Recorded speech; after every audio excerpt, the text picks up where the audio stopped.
thank you, Mr. Chairman, and I was perfectly happy to yield to Senator Feinstein for that. Mr. Chairman, the last few minutes we've heard a lot of rhetoric. I think it might serve the committee well to have some reality. I've served in the Senate for 44 years. During that span, I've been able to vote on 19 nominations to the Supreme Court. I mention this because I have a sense of history. And I've never seen in that 44 years so much at stake with a single seat. But I've also never seen such a dangerous rush to fill it. President Trump promised he would only nominate judges to the Supreme Court who would overturn Roe versus Wade, judges who would dismantle the Affordable Care Act, judges who would reshape our judiciary. Now, if that's not judicial activism, I don't know what is. And Judge Kavanaugh, with your nomination, the President has made it very clear that he's following through on his promises, and many of us feel he is. It seems that you may have intrigued him for another reason: your expansive view of executive power and executive immunity. You've taken the unorthodox position that presidents should not be burdened with a criminal or civil investigation while in office. This is now we have a president who has declared in the last 24 hours that the Department of Justice shouldn't prosecute Republicans. You know, it's Alice in Wonderland.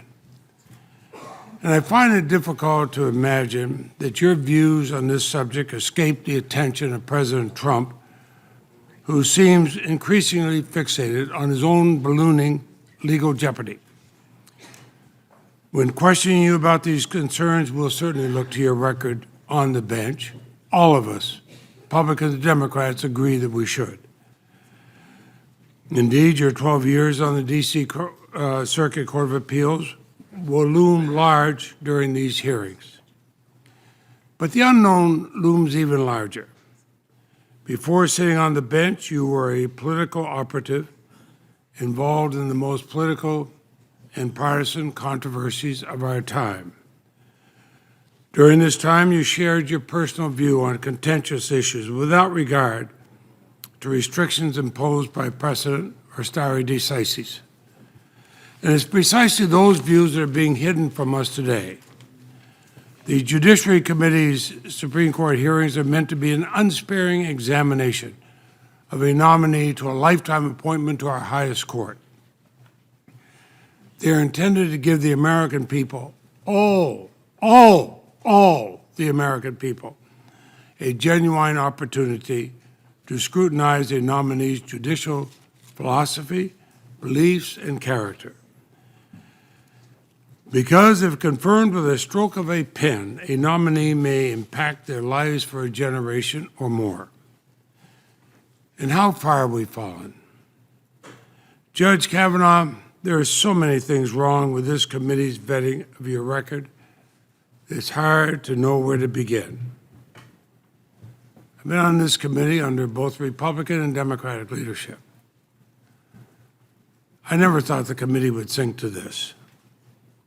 In fact, you shouldn't be sitting in front of us today. You should be sitting in front of us only after we've completed a review of your record. Your vetting is less than 10% complete. In critical ways, our committee is abandoning its tradition of exhaustively vetting Supreme Court nominees. First, inexplicably, my Republican friends refused to request records from your 3 years as White House Staff Secretary, even though you described those as the most formative for you as a judge, when you provide advice on any issue that may cross the president's desk. Now, we know those issues include abortion, same-sex marriage, and torture. But 6 weeks ago, Senate Republicans huddled in a private meeting with the White House counsel, who's here today. And hours later, the American people were told those records would be off limits. And second, a stark departure from committee precedent, certainly the committee precedent I've seen for 44 years. Chairman Grassley sent a partisan records request to the National Archives. Not only did it omit all 1 million records from your 3 years as staff secretary, it did not even request a privilege log. That means this committee is in the dark as to what specific documents are being withheld and why. We don't even know what is being hidden. Such a move is simply incompatible with transparency.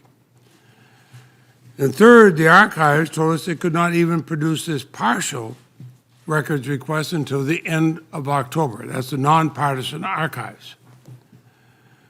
Surely I would...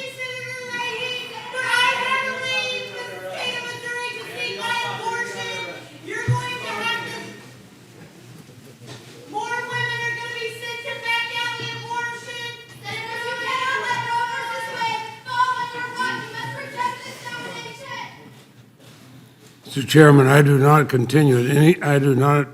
intend at any point to continue what I have to say with such interruptions. I don't care whose side they're on. Now, the archives have said they could not produce this partial records request at the end of October. Surely I would think that the United States Senate could wait until then, even if it means a Supreme Court with 8 justices for a short time. After all, Senate Republicans established a tradition of having just 8 judges, eight justices. They did that with their treatment of Chief Judge Merrick Garland. That showed they were willing to have patience with filling Supreme Court vacancies when the first time ever they refused to have a vote on a Supreme Court nominee either up or down during a presidential election year.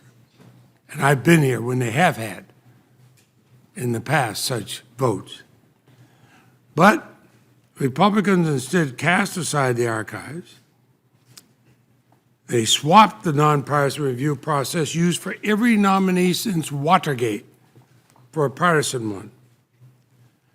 And I think you only have to look at Watergate to see why we have that nonpartisan process.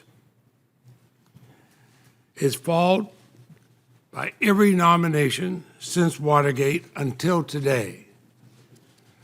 And my question still recurs, what is being hidden and why? Every White House record that we've received was handpicked by your deputy in the Bush White House. A hyper-conflicted lawyer who also represents a half-dozen Trump administration officials who are under investigation by prosecutors in the Russian investigation. And this partisan lawyer has decided which of your records the Senate, but more importantly, the American people get to see. And fourth, countless documents that have been provided to the committee contain apparent alterations and omissions with zero explanation. No court in this country, certainly no court that I ever argued cases before, would accept this as a legitimate document production. And the United States Senate shouldn't either. And fifth, more than 40% of the documents we have received, almost 190,000 pages, are considered committee confidential by Chairman Grassley. For the vast majority of them, there's not even a conceivable argument to restrict them. Compare this to the mere 860 documents that were designated committee confidential for Justice Kagan, and that the request was made by the nonpartisan archives, not by this committee. And we still had 99% of her records. And sixth, on Friday, we learned that President Trump is claiming executive privilege over an additional 102,000 pages of your records. Such a blanket assertion of executive privilege is simply unheard of in the history of this country. And the reason it's unheard of is because it is so outrageous. The last time a president attempted to hide a Supreme Court nominee's records by invoking executive privilege was when President Reagan did this for Justice William Rehnquist. But then Republicans and Democrats came together. We demanded the documents be released. And President Reagan said, okay, and they were released. Boy, how times have changed. And seventh to date, we've received less than half of Chairman Grassley's partial records request, meaning we're moving forward even though we've received a fraction of the records. Even Republicans claimed they needed to vet your nomination just a few weeks ago. And then we received an additional 42,000 pages from your record a few hours ago. The notion that anyone here has properly reviewed them or even seen them at all is laughable. It's laughable. It doesn't pass the giggle test. That alone would be a reason to postpone during normal times. But nothing about this is normal. All told, only 4% of your White House record has been shared with the public. Only 7% has been made available to this committee. The rest remains hidden from scrutiny. Compare this to the 99% of Justice Kagan's White House record that was available to all Americans. As a result of the bipartisan process I ran within ranking member Jeff Sessions, when Senator Sessions and I requested them, and we got 99%. What is being hidden and why? And if I've not been clear, I will be so now. Today, the Senate is not simply phoning in our vetting obligation, we're discarding it. It's not only shameful, it's a sham. I felt on the day when I took my oath of office the first time, 44 years ago, I was told by both the Republican and Democratic leadership of the Senate, people I highly respected, that the Senate should be and can be the conscience of the nation. I've represented Vermont here for 44 years. I've served with pride here, believing that the Senate can be and should be the conscience of the nation. Today, with this hearing, it is not being the conscience of the nation. And from the bits and pieces of your record we've received, it appears you provided misleading testimony about your involvement in controversial issues at the Bush White House during your previous confirmation hearings. Misleading testimony. I asked you about these concerns last month, and I want to alert you that I will return to those concerns when you are under oath and I'm asking you questions. What I fear is the American people will not know the full truth until your full record is public, and unfortunately, the Republicans have done their best to ensure that won't happen. So we begin these hearings with gaping holes spanning multiple years of your career, that deeply influenced by your own words, your thinking as a judge. And any claim that this has been a thorough, transparent process is downright Orwellian. This is the most incomplete, most partisan, least transparent vetting for any Supreme Court nominee I have ever seen. And I've seen more of those than any person serving in the Senate today. So Judge Kavanaugh, this hearing is premature. I hope you will use it, though, to answer our questions directly, clearly, and honestly. Because the American people have real concerns about how your confirmation will affect their lives. And I'll conclude with this. The Supreme Court is a guarantor of our liberties in our republic. Few, I would argue, are worthy of taking a seat. Only those with unimpeachable integrity. Only those who believe that truth is more important than party. Only those who are committed to upholding the rights of all Americans, not just those in power. As you know, inscribed in Vermont marble, above the court's entrance are the words, equal justice under law. For the millions of Americans fearful that they're on the verge of losing hard-fought rights, that aspiration has never been more important than it is today. Frankly, as a member of the Supreme Court Bar and as a United States Senator, I feel it's never been more at risk. Thank you.